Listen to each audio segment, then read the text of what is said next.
All right, today we're talking about a language that's quite literally the silent engine behind our digital world. It's not always the flashiest one, but C++, well, it's one of the most powerful and enduring programming languages ever created. Period. So think about this for a second. What powers your favorite, most epic video games? Or the crazy complex math behind artificial intelligence?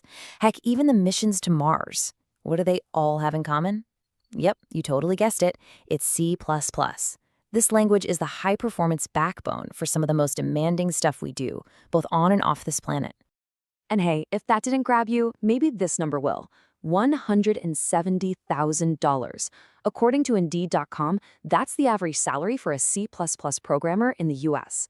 Now, that's not just a big number, right? It's proof. It shows that when performance is absolutely critical, companies will pay top dollar for that expertise. So, why? Why is that? Well, it all boils down to one simple idea. C++ is the undisputed king of performance. Let's dig into what that actually means.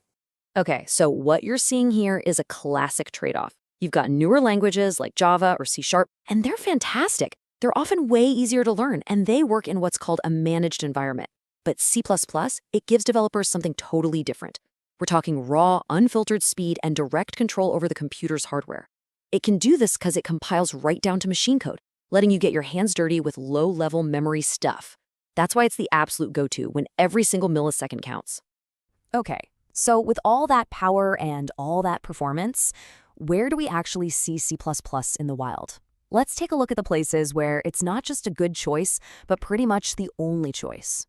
Its influence is just massive. But it's really, really dominant in three main areas where performance is completely non-negotiable.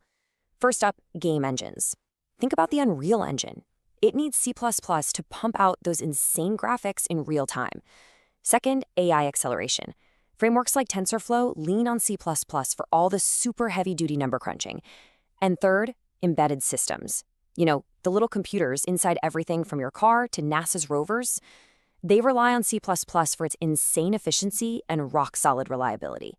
Let's dive into gaming first. To get those jaw-dropping, totally immersive visuals, developers have to squeeze every single drop of performance out of the hardware. C++ is what lets them do that. Its low-level power makes all the complex physics and real-time graphics rendering possible, which gives us that super smooth, breathtaking gameplay we all love. Then you have AI. Now, a lot of data scientists use Python to sketch out their models, and that's great. But the real heavy lifting, the actual training on these gigantic data sets and the mind-bogglingly complex math, that's often C++ chugging away in the background. It brings the raw speed that makes modern AI even possible. And what about embedded systems? We're talking about the electronics in your car, all those smart IoT gadgets, or even aerospace tech. For that stuff, you need software that is just incredibly efficient and bulletproof. C++ hits that perfect sweet spot. It gives you this fine-grained control over very limited resources, which is exactly why it's trusted in systems where, failure just isn't an option. Now, there's this common myth out there that because C++ has been around since the 80s, it must be old and, dusty. Nothing could be further from the truth. C++ is a living, breathing, evolving language. Every C++ journey pretty much starts right here, the classic Hello World program. That main function you see, that's the front door for any C++ app. It's where everything kicks off. Now, at the heart of any program is this idea of a variable. And a great way to think about it is just as a labeled box in the computer's memory where you can stash some information. But C++'s evolution has gone way, way beyond just the basics. Yeah, so C++ is far from static. It actually gets a major update every 3 years. C++ 11 was this huge game changer, a massive modernization, and ever since then, we've had this steady stream of new features and improvements, all the way up to C++ 23, which is the latest official standard. So yeah, this language is constantly getting better. And these updates have brought some seriously powerful modern tools to the table. Take smart pointers, for example. They help automate memory management, which gets rid of a huge source of bugs. Then you've got lambda expressions, which let you write cleaner, shorter functions. Range-based for loops make going through collections a total breeze. And the built-in support for concurrency makes it so much easier to write code that uses all the cores in a modern processor. The takeaway here is crucial. This is not your grandfather's C++. All right, so maybe you're intrigued. How in the world does someone even start with a language that has such a deep history and so much power? Let's talk about learning the ropes. First things first, let's talk about the biggest hurdle, intimidation.